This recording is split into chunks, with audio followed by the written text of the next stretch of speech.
नमस्कार, मैं राणा यशवंत आपका स्वागत करता हूँ। मेरे साथ रोज की तरह संजय जी हैं। हम दोनों की तरफ से आपको अभिवादन। और आज बात थोड़ी खास है। खास इसलिए है कि पवन सिंह, जिनको भोजपुरी का सुपरस्टार कहा जाता है, पावर स्टार, एक नया तकिया कलाम भी उन्होंने अपने साथ जोड़ रखा है। और उन्होंने लगभग बीजेपी की तरफ से लड़ने की मंजूरी बीजेपी आलाकमान से ले ली है।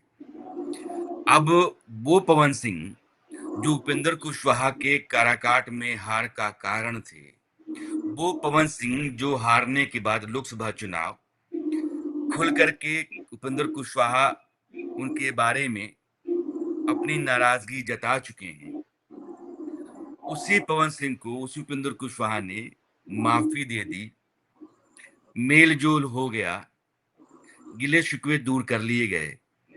और उसके बाद जेपी नड्डा और अमित शाह, इन दोनों से पवन सिंह की मुलाकात करवा दी गई। आप प्रोसेस समझिएगा। पहले, एक दिन पहले मुलाकात होती है उपेंद्र कुशवाहा से, और आज बात होती है बीजेपी अध्यक्ष जेपी नड्डा और गृह मंत्री अमित शाह से, जो बीजेपी के चाणक्य कहे जाते हैं। और अमित शाह हर कीमत पर एनडीए की सरकार बिहार में फिर से रहे, यह तय करने के लिए अपने सारे घोड़े खोल चुके हैं। और मुझे लगता है कि पवन सिंह का आना, विनोद तावड़े और ऋतुराज सिन्हा, इन दोनों ने मिलकर के पवन सिंह की मुलाकात करवाई उपेंद्र कुशवाहा से।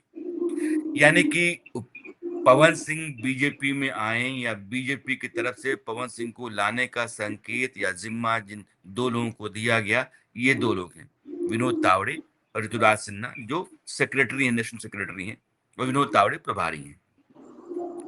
पार्टी ने पवन सिंह को लाने से पहले ये सुनिश्चित करना चाहा कि पवन सिंह के आने से उपेंद्र कुशवाहा नाराज तो नहीं हो जाएंगे, उनकी नाराजगी चुनाव में भारी तो नहीं पड़ जाएगी। आप यह भी कह सकते हैं कि बीजेपी ने अपने विरोधियों को इस बात का संकेत दिया कि भले ही कोई पार्टी हमारे साथ चल रही है, वो एक सांसद की है, उपेंद्र कुशवाहा राज्यसभा सांसद की है, लेकिन हमारे लिए महत्वपूर्ण है, हमारा साथी दल है, हमारे लिए उसका मान सम्मान पहली प्रायोरिटी है, उसके बाद चुनाव आता है। और इस तरीके से उपेंद्र कुशवाहा से माफी लेकर के पवन सिंह निकले, बीजेपी आलाकमान से बात की, और कुल मिलाकर के बिहार में पवन सिंह चुनाव लड़ेंगे, इसके साफ साफ संकेत अब मिल गए। यह जो चर्चा है आज की, इस लिहाज से बहुत इंपॉर्टेंट है।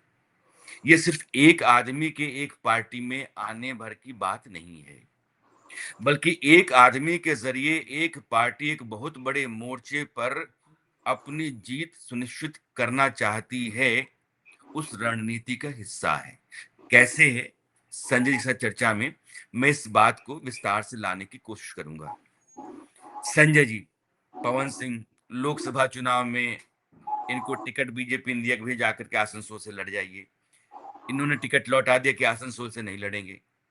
बाद में बिहार में कहीं से बीजेपी ने इनको टिकट नहीं दिया, ये काराकाट में इंडिपेंडेंट उतर गए। एनडीए के उम्मीदवार उपेंद्र कुशवाहा काराकाट से हार गए। राजपूतों में कुशवाहों के बीच में तनातनी हो गई। उस तनातनी के कारण बीजेपी कई जो सीटें लोकसभा की हैं, वो गंवा बैठी। पवन सिंह को बीजेपी में लाने का फैसला और उपेंद्र कुशवाहा से उससे पहले कि बीजेपी के नेता मिलवाना, और दोनों के बीच में मेल मुलाकात, मेल मिलाप करवाना, इस पूरी मुलाकात को और इस पूरी घटना को आप कैसे देख रहे हैं?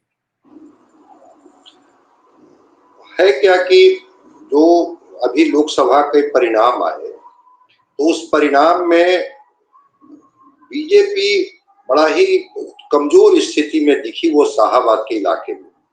और कहा जा रहा है कि एक सीट, काराकाट की सीट को बीजेपी बचा नहीं पाई, इस वजह से आरा की सीट उनको गंवानी पड़ी, बक्सर की सीट उनको गंवानी पड़ी, और सासाराम की सीट गंवानी पड़ी। शिवेश राम सासाराम से थे, हार गए। जो इनके बक्सर के कैंडिडेट थे मिथिलेश तिवारी, वो हार गए। आरके सिंह जैसे एक वैसा चेहरा जो आरा में अगर विकास की रोशनी देखनी है तो अभी भी जाकर के देख सकते हैं कि मंत्रालय में रहते हुए भी आरा को उन्होंने कैसे फोकस में रखा। आरा की सीट हार गए और काराकाट की सीट हार गए। तो ये कहा जाता है कि इस गलती का एहसास चुनाव परिणाम आने के बाद हुआ, क्योंकि विधानसभा में भी शाहाबाद और मगध ये दोनों कमजोर कड़ी रही है इनकी। शाहाबाद में 22 सीटें हैं, 22 सीट में इंडिया गठबंधन जो है वो जीत जाती है 19 सीट पर, 2 सीट पर जीत पाती है, वो भी आरा की 2 सीटें हैं जो जीत पाती है बीजेपी, और एक निर्दलीय जमा खान जो बाद में जेडीयू में चले गए और उनको मंत्रिमंडल में जगह दी गई। और मगध में जो 5 जिले हैं उसमें 26 सीटें, जिसमें मात्र ये एनडीए 6 सीट जीत पाई और 20 सीट जो है वो 20 सीट इंडिया गठबंधन के खाते में चला गया।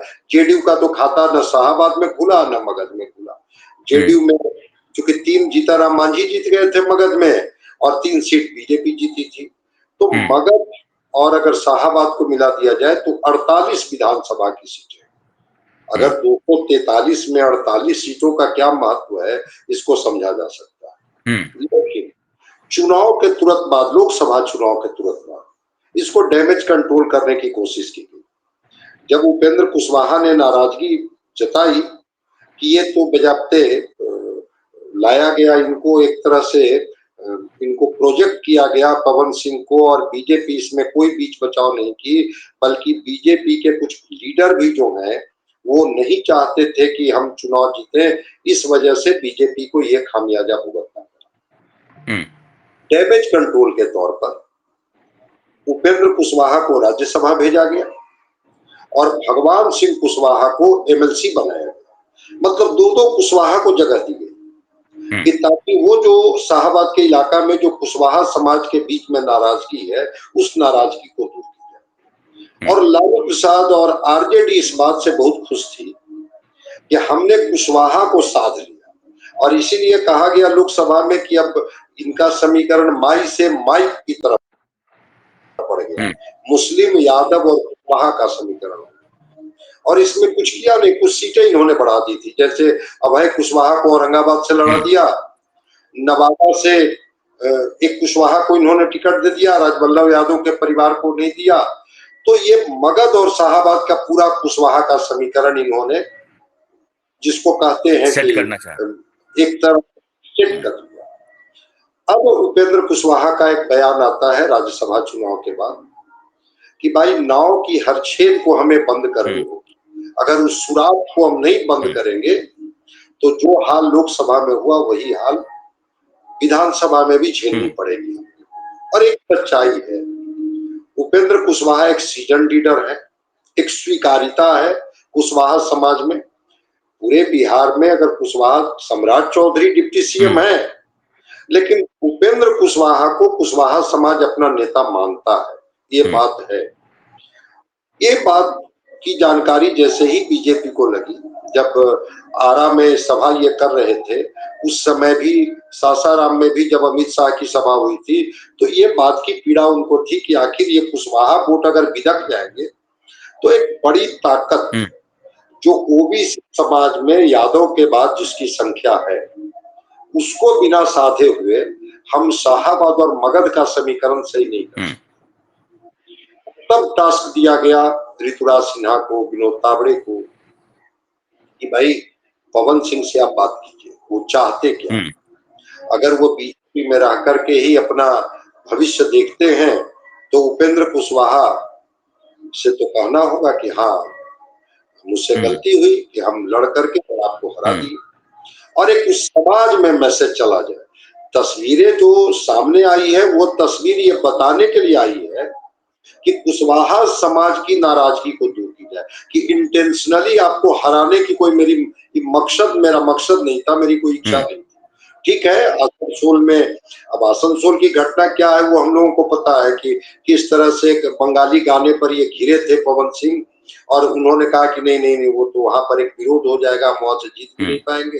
आरा से लड़के, आरा में आरके सिंह को लड़ाया गया, तो ये जाकर के काराकाट से चुनाव लड़ गए, और लड़ गए तो फिर परिणाम जो हुआ, उपेंद्र कुशवाहा ने खुले तौर पर यह बताया था कि एक मंत्री संतोष सिंह का नाम उन्होंने लिया था कि वो मेरे साथ ईमानदारी पूर्वक खड़े थे, बाकी सब लोगों ने पवन सिंह का साथ दिया। प्रत्यक्ष हाँ, पवन सिंह का साथ दिया, मुझे तो मदद नहीं की। ये नाराजगी उनकी झलक रही। बीजेपी ने इसी को साधा। ये हम शाहाबाद हो या मगध हो, अगर कुशवाहा वोट को नहीं साधेंगे तो फिर हमारी जीत की संभावना कम जाएगी। इसीलिए इनको दोनों को संजय जी, दिया गया। मैं 1 मिनट के लिए, चूंकि आप बहुत इंपॉर्टेंट चर्चा को लेकर के आए हैं जगह पर, संजय जी ये कह रहे हैं कि अगर शाहाबाद में राजपूत और कुशवाहा ये कॉम्बिनेशन साथ आ जाता है तो बीजेपी के लिए चीजें आसान हो जाएंगी। जैसे ही काराकाट में उपेंद्र कुशवाहा हारे, कुशवाहों के बीच में यह मैसेज गया कि पवन सिंह ने उनको हराया और बीजेपी ने कहीं ना कहीं पवन सिंह का पीछे से साथ दिया। इसलिए सासाराम, बक्सर, आरा जैसी सीटें लोकसभा की बीजेपी हार गई। और संजय जी यह भी संकेत दे रहे हैं कि औरंगाबाद, जो उनके लिए बड़ा गढ़ माना जाता रहा बीजेपी का, वह भी बीजेपी के हाथ से जाता रहा, क्योंकि वहां भी कुशवाहा वोट मैटर करता है।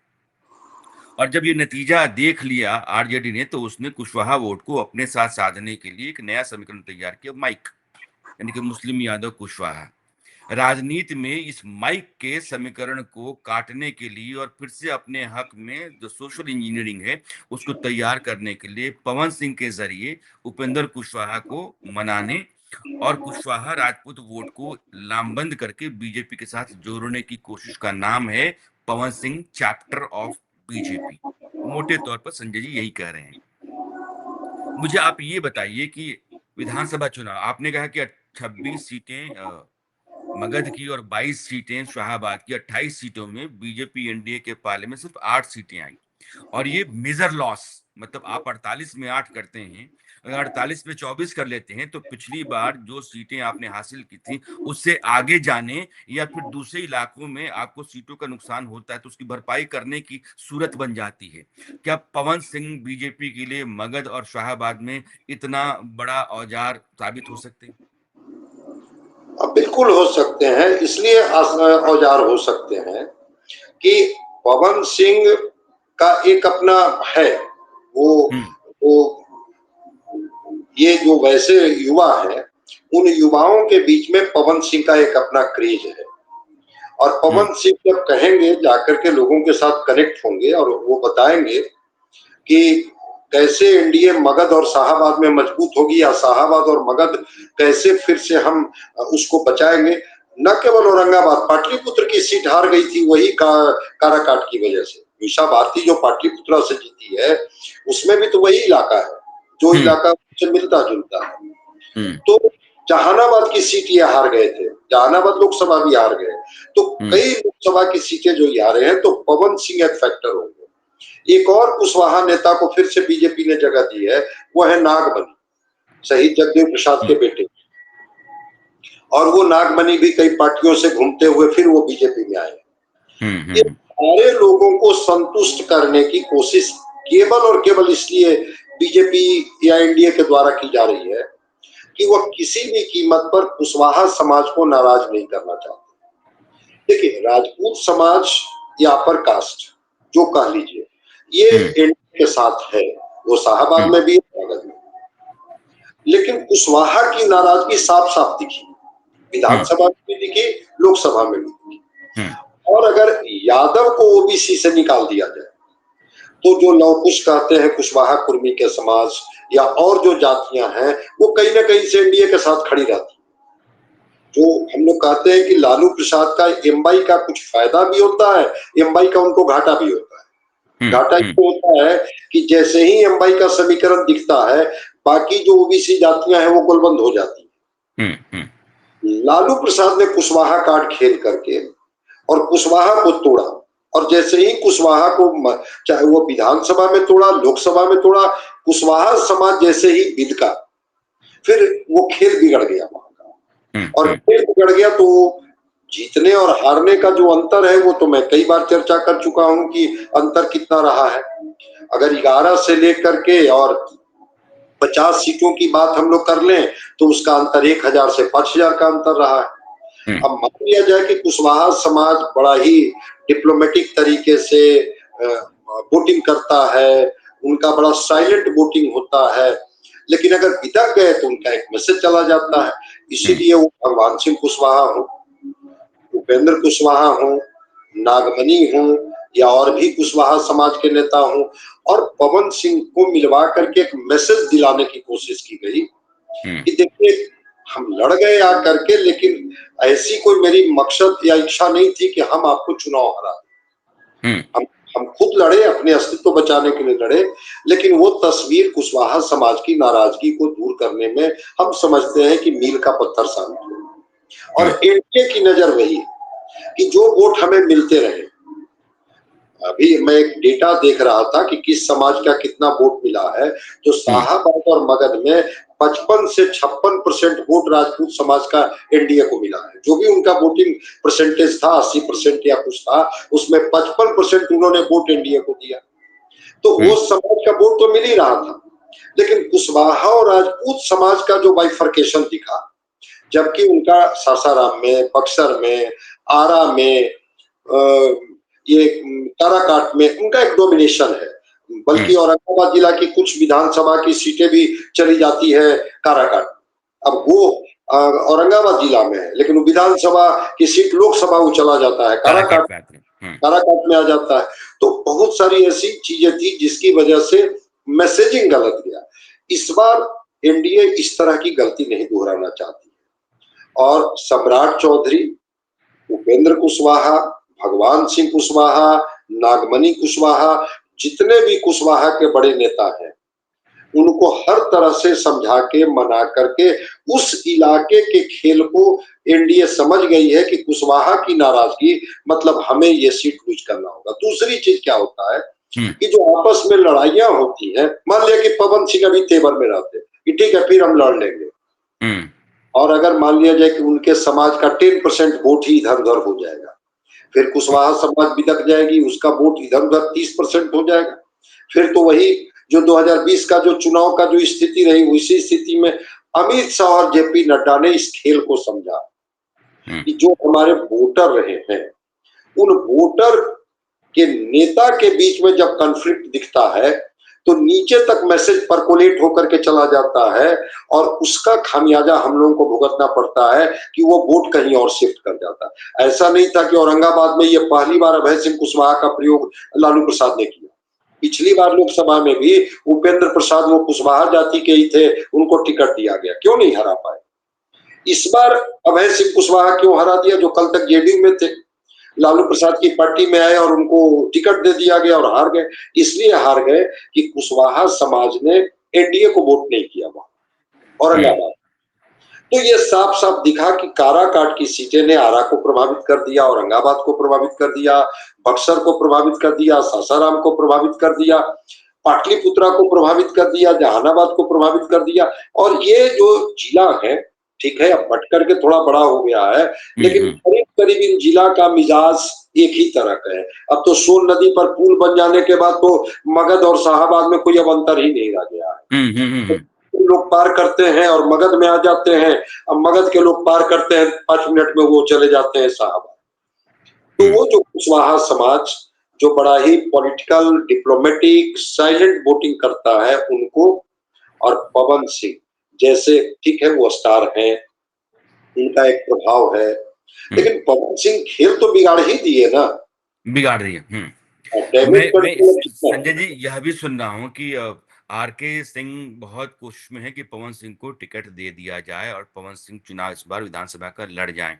क्या ये संकेत है कि आरा की सीट के लिए पवन सिंह बड़ा खतरा हो गए थे? इस बार ही लग रहा था कि यार अगर आसनसोल नहीं मिल रहा है तो हो सकता है कि आरा का टिकट ही बीजेपी उनको दे दे। ऐसा नहीं हुआ और हार गया आरके सिंह। अगली बार उनको टिकट मिल सके, उनकी सीट उनके लिए सुरक्षित रह सके, इसके लिए भी हो सकता है पवन सिंह प्रमोट करो कि इसको टिकट देकर के विधानसभा में ला दो, ताकि आपका जो निष्कंटक रास्ता है वो बना रहे। ऐसा भी तो हो सकता है। नहीं, वो पवन सिंह और आरके सिंह की भी तस्वीरें आई है सामने, दोनों एक दूसरे को मिल रहे हैं, बड़े खुशनुमा माहौल में मिल रहे हैं।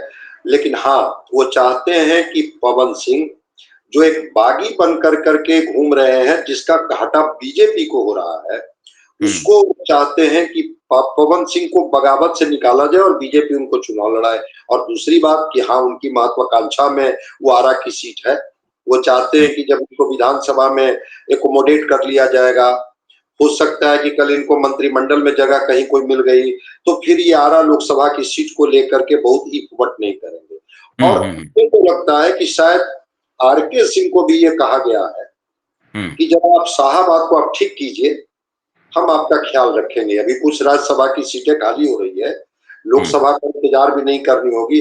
हो सकता है कि राज्यसभा के माध्यम से हम आपको आगे, क्योंकि वो पूरा इलाका खाली है, वहां से कोई मंत्रिमंडल में भी किन्हीं को जगह नहीं दी गई। तो आरके सिंह ईमानदार अधिकारी रहे हैं, ईमानदार मंत्री रहे हैं, ईमानदार लोकसभा के सदस्य रहे हैं।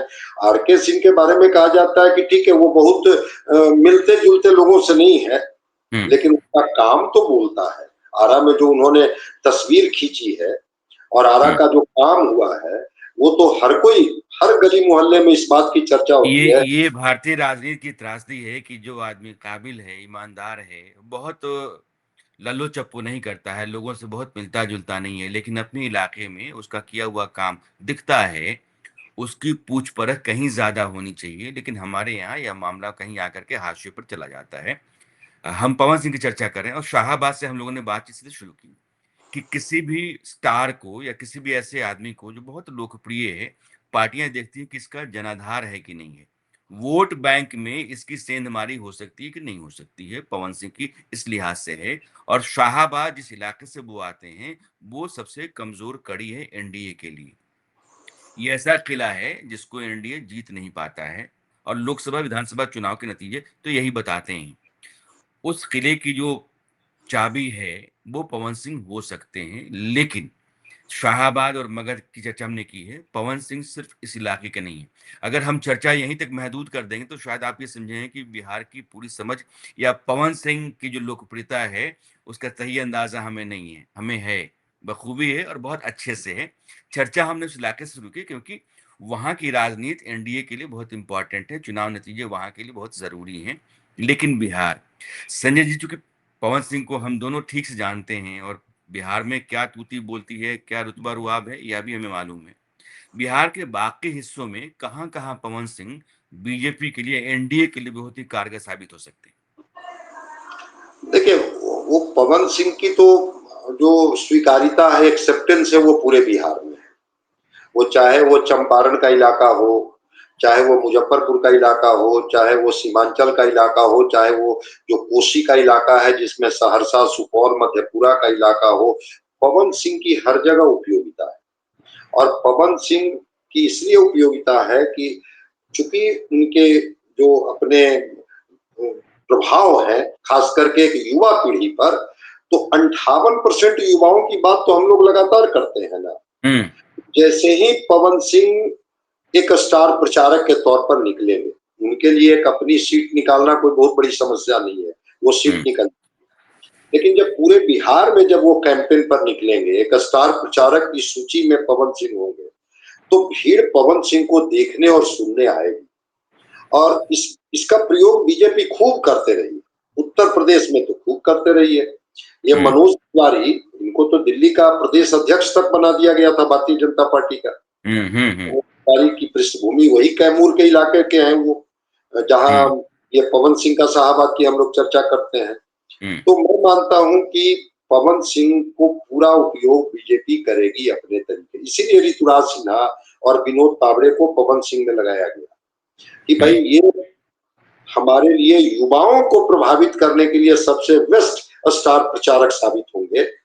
और पवन सिंह जैसे ही युवाओं को संबोधित करेंगे, तो फिर युवा जो हैं उनके मन मस्तिष्क पर पवन सिंह का प्रभाव जाएगा और पवन सिंह इसको दोहराएंगे भी।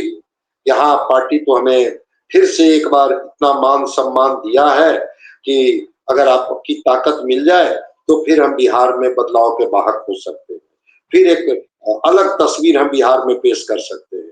तो पवन सिंह का प्रभाव और पवन सिंह का उपयोग पार्टी पूरे बिहार में करेगी, शाहाबाद और मगध में ही नहीं, पूरे बिहार में पार्टी को इनका उपयोग करेगी। और जो जो इनकी कमजोर कड़ी जहां जहां रही, वो सीमांचल हो जाए या मिथिलांचल हो जाए या कोसी का इलाका हो जाए या ये जो मुजफ्फरपुर का तिरहुत प्रमंडल जिसको हम लोग बोलते हैं, या वो चंपारण का इलाका हो जाए, या ये जो इधर का जो इलाका बेगूसराय, खगड़िया, लखीसराय का इलाका है, हर जगह पवन सिंह जब मंच पर जाएंगे तो पवन सिंह कनेक्ट करेंगे। तो इसीलिए पवन सिंह को चाहती है भारतीय जनता पार्टी एक स्टार प्रचारक के तौर पर नौजवानों के बीच में, एक जिसको कहते हैं ना कि प्लेस करना, उनको प्लेस करना चाहती है कि पवन सिंह जैसे ही आएंगे हम उनको प्लेस करेंगे।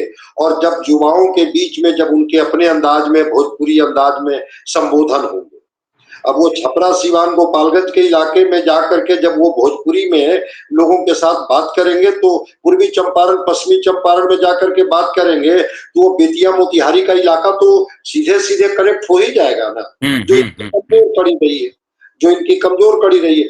तो मैं मानता हूं कि इनको शाहाबाद तक ही सीमित नहीं रखेंगे, पूरे बिहार में पवन सिंह का ये करेंगे। और दूसरी तरफ उपेंद्र कुशवाहा, भगवान सिंह कुशवाहा या सम्राट चौधरी, नागमणि कुशवाहा, जितने कुशवाहा के नेता होंगे, इनको भी कहेंगे कि आप अपनी पूरी ऊर्जा लगा दीजिए बिहार में। लोकसभा में लालू प्रसाद की चाल को हम समझ नहीं पाए थे, जो माई से माइक बन करके हमें यहाँ पर नुकसान कर गए, जिसमें हम लोकसभा की अधिकांश सीटें हार गए थे। भाई जो 10 सीटें वो जीते हैं, उसमें अगर कटिहार, किशनगंज 2 और एक पूर्णिया की सीट पप्पू यादव की, बाकी तो सीट यही शाहाबाद मगध की 7 सीटें हैं ना। बाकी तो 7 सीटें, जो 10 सीट उनको मिला है निर्दलीय पप्पू यादव को भी जोड़ लिया जाए, तो बाकी तो 7 सीटें ही शाहाबाद और मगध की सीट है जो विपक्ष के खाते में गया। यानी कि जिन सीटों पर विपक्ष ने अपना परचम लहराया है, उन सीटों का सेनापति पवन सिंह को बीजेपी या एनडीए बनाएगा, आप ऐसा मान रहे हैं। एक चीज पवन संजय जी, मतलब मुझे भी ख्याल है बातचीत के दौरान कि बीजेपी के साथ एक खूबी है कि पॉपुलर स्टार को वो अपने साथ जब जोड़ती है तो संगठन के भीतर और जिम्मेदारियों के साथ उनको आगे बढ़ा करके इस लायक बनाती है कि उनकी जो पॉपुलैरिटी है वो जनाधार में तब्दील हो। सिनेमा स्टार के साथ क्या होता है कि लोग देखने के तो बहुत आते हैं, लेकिन वोट नहीं दिला पाते हैं। अमिताभ बच्चन, राज बब्बर, जया प्रदा, ये सब किसी न किसी पार्टी के नेता रहे और वो संसद तक आए ज़रूर, लेकिन उन पार्टियों ने इनको अपने लिए भुनाने का औज़ार नहीं बनाया। बीजेपी, मनोज तिवारी हो, निरहुआ हो, रवि किशन हो, पवन सिंह भी आ रहे हैं। इन लोगों को कहीं न कहीं वोट खींचने और सीटों को अपने पाले में लाने के लिए मजबूत हथियार के तौर पर इस्तेमाल करना सीख लिया है, या यूँ कहिए कि इस्तेमाल करने की जो तरकीब है, युक्ति है, वो बीजेपी के पास है। और पवन सिंह के साथ भी बीजेपी मुझे लगता है कि इस तरह का प्रयोग करेगी। पवन सिंह अगर पॉपुलर हैं, तो खाली मंच पर खड़ा होकर के 10,000 लोगों से ताली नहीं बजवाएँ, बल्कि वो वोट भी पार्टी के हक में या गठबंधन के हक में दिलवाएँ। यह जो खूबी है, मतलब बिहार का चुनाव होगा तो पवन सिंह अकेले नहीं होंगे, मनोज तिवारी भी जाएँगे, निरहुआ, अच्छा दिनेश लाल यादव, जब चुनाव होता है तो होता है कि दिनेश लाल यादव, निरहुआ, तो ये सब चीज़ें बिहार और यूपी में जात से बाहर तो चुनाव आ नहीं सकता है। लेकिन ये चर्चा बड़ी दिलचस्प रही है, आपने बहुत अच्छे तरीके से बताया है कि सीमांचल और मगध, शाहाबाद ये ऐसे इलाके रहे हैं कि 2024 में बीजेपी ने, एनडीए ने अपने हाथ जलाए हैं और 2020 के विधानसभा चुनाव में भी उन लोगों को वहाँ करारी शिकस्त मिली है महागठबंधन के हाथों, और ये चाहते हैं कि पवन सिंह इसके लिए एक मजबूत हथियार के तौर पर एनडीए के हाथ में आ जाएं, और वही बीजेपी ने आज कर दिया है। उपेंद्र कुशवाहा को मना करके, पवन सिंह से उनका पैर छुआ करके, उनका आशीर्वाद दिलवा करके कि लीजिए अब कुशवाहा और राजपूत यह वोट बैंक साथ आ गया, और बाकी बीजेपी का ट्रेडिशनल वोट बैंक है, जेडीयू का है, वो तो है ही। तो आपको लगता है कि इससे आंकड़े में बहुत फर्क आ जाएगा शाहाबाद मगध में? निश्चित रूप से आंकड़े में फर्क आ जाएगा। बिल्कुल मैं सहमत हूँ आपको कि वो जो पूर्वांचल के जितने नेता ये हैं, भोजपुरी स्टार हैं, वो दिनेश लाल यादव हो या रवि किशन हो, और ये दोनों तो बिहार के ही हैं, मनोज तिवारी और पवन सिंह, ये चारों लोगों को टास्क दे दिया जाएगा। या भाई, चूंकि मनोज तिवारी को संगठन की भी समझ है, रवि हम्म, किशन को भी संगठन की समझ है। ये हम्म, चारों लोगों को उतारेगी बीजेपी और कहेगी कि देखिए लोकसभा में भी ये हमारे लिए कमजोर कड़ी साबित हुई है, विधानसभा में भी हमारे लिए कमजोर कड़ी साबित हुई है और इस कड़ी को किसी भी कीमत पर आप दूर कीजिए। मैं आपको हम्म, उदाहरण बताता हूँ, अभी बिहार अधिकार यात्रा शुरू किया था तेजस्वी ने, तो हम्म, जहानाबाद से यात्रा शुरू की थी और जहानाबाद जिले की 3 जो सीटें हैं विधानसभा की, तीनों इंडिया गठबंधन जीत गई थी।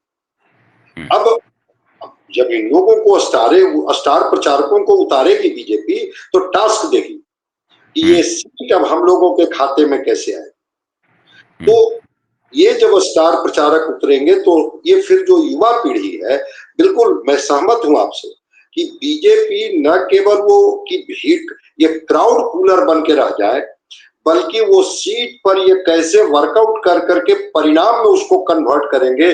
बीजेपी यहां तक इनको अकाउंटेबल बनाती है, यहां तक जिम्मेवारी देती है। मैं मानता हूं कि पवन सिंह को ये हम्म, जिम्मेवारी दी जाएगी, मनोज तिवारी को ये बताया जाएगा कि भाई रवि किशन हो या दिनेश लाल यादव हो, चाहे आप हो, ये सब लोग मिलकर के ये जो हमारी कमजोर कड़ी रही है, इसको कैसे आप जीत में तब्दील करेंगे और ये हम्म, लोग इस बात को स्वीकार करेंगे कि हाँ ठीक है, इस बार की जिम्मेवारी दीजिए। और जो 58% युवा हम्म, महिला वोटर तो है इनके साथ, हम्म, वहां पर कोई, मुझे नहीं लगता है कि कोई बहुत डिबेट का विषय है कि वो वोमेन पोलराइजेशन में कहीं कोई डिस्क्रिमिनेशन इन्होंने किया है। जितनी भी पॉलिसी, जितने भी वेलफेयर स्कीम्स लेकर के आए, उसमें इन्होंने कोई भेदभाव नहीं किया। हम्म। युवाओं को लेकर के कहीं ना कहीं है, तो एक युवा। युवाओं के लिए पवन सिंह जो है वो खींचने का एक बड़ा मतलब इंस्ट्रूमेंट साबित हो जाएंगे। पवन सिंह बीजेपी के लिए एक बड़ा गेम चेंजर साबित होंगे क्या? पवन सिंह को बीजेपी ने टिकट देने और चुनाव लड़ाने का जो फैसला किया है, मन बनाया, अभी तक तो औपचारिक तौर पे मैं नहीं कहूंगा, लेकिन वो एनडीए की कमजोर कड़ी को मजबूत कड़ी में तब्दील करने की तैयारी का हिस्सा है क्या? कुल मिलाकर के पवन सिंह अपने स्टारडम का इस्तेमाल एनडीए को फिर से पावर में लाने के लिए कितना कर पाएंगे, ये देखना होगा और चुनाव नतीजे बताएंगे। लेकिन फिलहाल के लिए जो हम लोगों की चर्चा है उसमें लग रहा है कि ये एक बहुत ही सोचा समझा सुलझा हुआ और बेहतर फैसला है बीजेपी आलाकमान का। तो हम दोनों को आप दीजिए विदा, कल हम लोग फिर मिलेंगे, एक मुद्दा नया होगा, चर्चा हमारी नई होगी। तब तक के लिए नमस्कार।